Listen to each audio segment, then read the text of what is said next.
Hello. Um, I just want to speak briefly on the situation in the Korean Peninsula. Obviously, this is a part of the world that's always volatile. Excuse me. That's always volatile. But the last few weeks in particular have seen very tense. Chinese Foreign Minister Wang Yi himself said that this was a particularly tense situation. Very often, Chinese diplomats at that level are very guarded in their language, so I found that interesting that he had been quite outspoken. I think within the Politburo, Wang Yi is more outspoken than some of his colleagues. I would suggest more outspoken than either Li Keqiang or President Xi. But even with that in mind, clearly Beijing is concerned about this situation, and with good cause. So this is my take on it. I'm going to avoid any World War III analogies at this point because I think there's always a risk of hyperbole around World War III speculation. Although the world right now does seem particularly tense. Trump has been in office now for about 70 days, thereabouts, give or take.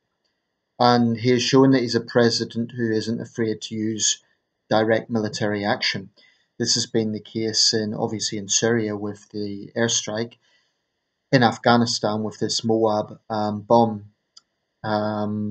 which of course Trump has directly ordered as commander in chief, and with US bombing also in Mosul in Iraq and in Yemen. So that is four separate countries now Trump has taken executive direct military action in. So this is a president who clearly isn't messing around.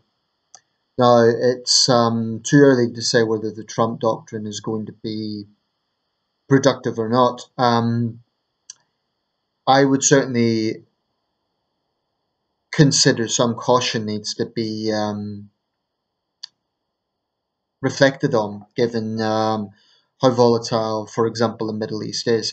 Um, I don't want to talk too much about the Middle East in this video because obviously the two different regions and it will make this video overly complex. So regarding the Korean Peninsula, there's a few observations about this. Like I say, that's the character of Trump. Everyone knows who Trump is. He has been accused of flip-flopping on many major issues in recent days, and I think that's a fair accusation. I mean, with Syria, Trump has really been towing the narrative, basically, of Putin and Assad for months. Suddenly, he takes a different tune because of this chemical attack. Well, I find it difficult that Trump suddenly found a moral conscience regarding Assad.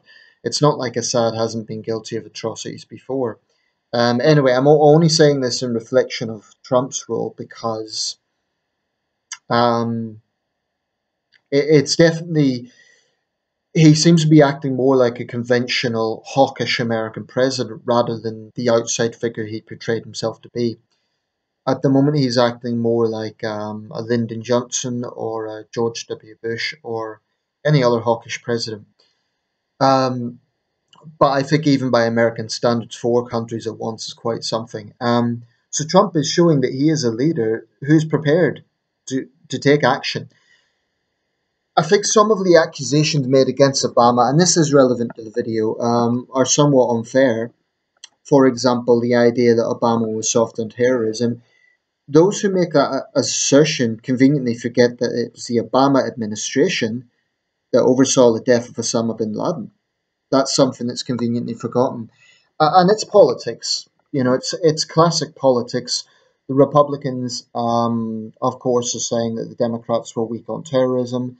When the Democrats were in opposition, you know, they charged that the Republicans under George W. Bush went too far without consulting Congress. So there's there's a lot of issues at stake here. Regarding the Korean Peninsula, so that's the American side of things. Trump is clearly a commander in chief who is not afraid to take military action. North Korea, Kim Jong-Un is a very unstable individual. Earlier this year, it was widely believed that Korean intelligence services possibly using Vietnamese personnel um, killed his brother-in-law in a targeted assassination in Malaysia. Um, North Korea is widely known as the world's most secretive state. I don't really need to make an introduction into the eccentricities of its leadership, which are well documented. But because North Korea is so secretive and because it has a tendency to be incredibly paranoid, this is why we have such a potentially dangerous situation. Because on one hand, you have a hawkish American president. On the other hand, you have an unstable, paranoid, totalitarian dictatorship in North Korea. Now, that could potentially be a very dangerous situation. The Trump narrative seems to be, well, my predecessors were too soft in North Korea. I'm going to take action. I think when it comes to North Korea, firstly, let me be very clear. I detest the regime in Pyongyang. I think it's hideous. I think it is the epitome of personality cult. I think it is absolutely abhorrent, guilty of some of the world's worst human rights abuses. It's an absolutely indefensible regime. But I am interested in the Chinese perspective, and actually, I do understand the Chinese perspective. I think sometimes outsiders have a perception that, oh, well, they're two communist countries, of course the Chinese are going to back them up. Um, One of my students told me an interesting thing. We were discussing this outside class because legally I cannot talk about politics in a Chinese classroom, understandably so, and I didn't, I upheld that. But outside class, I discussed this with my student, and he said there's actually a sentimental reason for Chinese ties to North Korea, and that is that Chairman Mao's oldest son, I believe, was killed in the Korean War. Of course, China was allied with North Korea.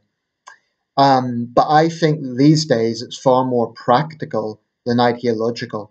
China's an open market economy. It's a hybrid system where you have, ideologically, yes, it's a single party communist country. On the other hand, it is quasi capitalist.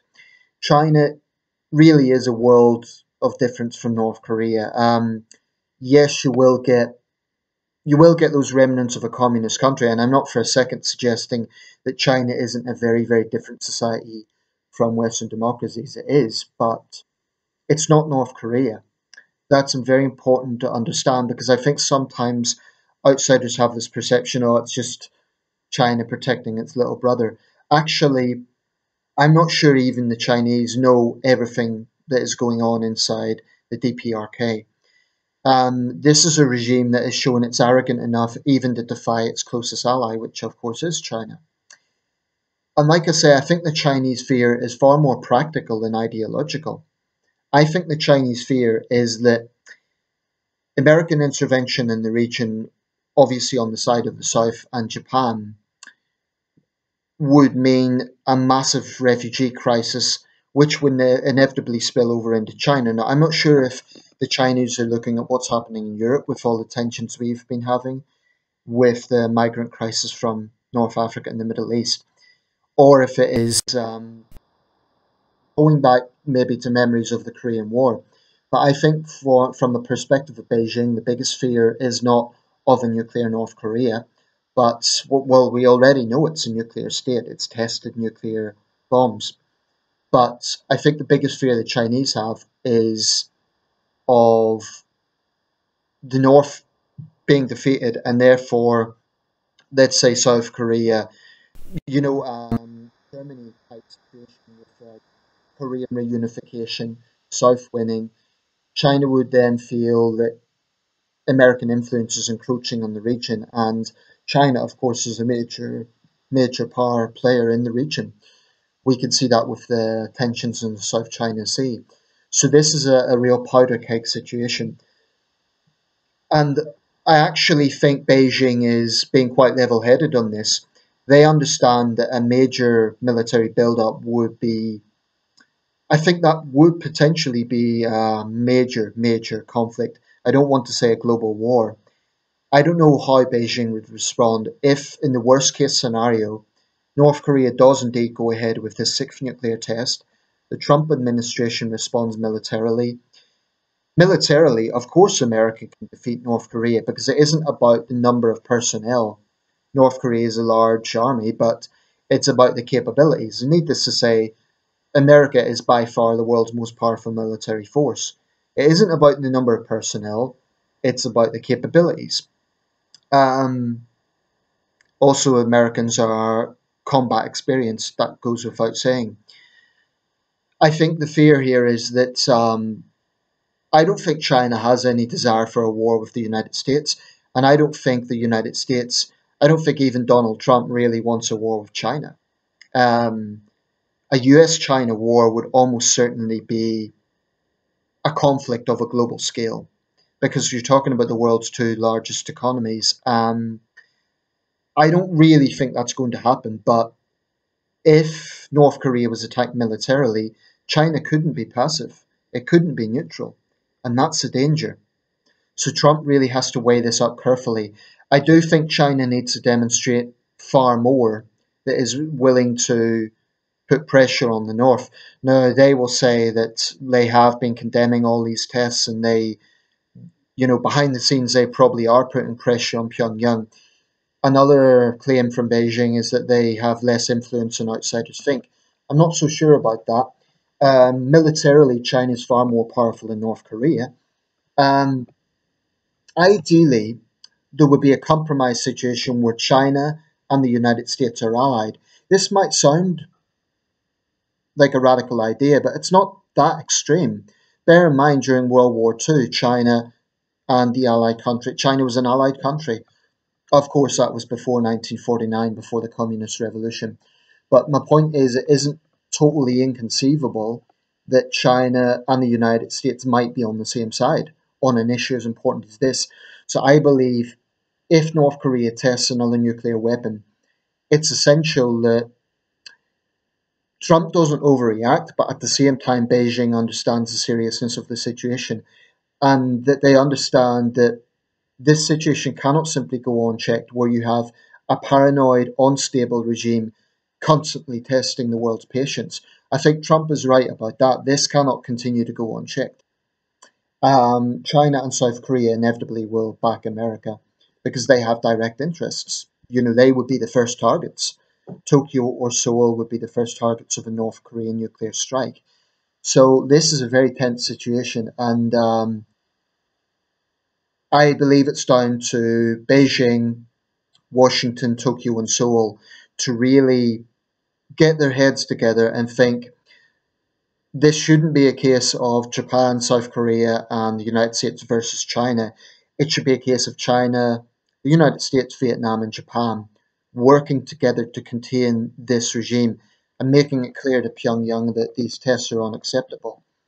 Could the Americans de escalate things as well? Well, joint military drills, I can definitely see the sense in them, but I think they need to be conducted in a way that I wasn't going to say that it isn't seen as provocative to the North, because the North is paranoid anyway, but rather isn't seen as provocative to China. So, what would be very constructive, I believe, would be joint US China drills. I'm serious. I'm not a military strategist, but that seems sensible to me. Have joint US China drills.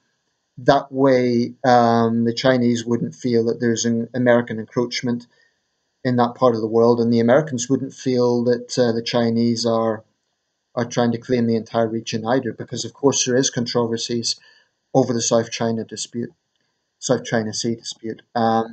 There's no quick fix to this, but I really, really do feel that Trump and Xi should consider joint Sino-American drills. I really believe that might be one strategy for sending out a message to the North and possibly preventing war.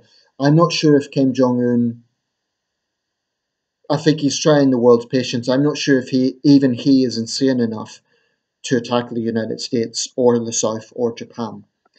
That would be suicide. And even he mustn't be that stupid. Let me know your thoughts, and thanks for watching.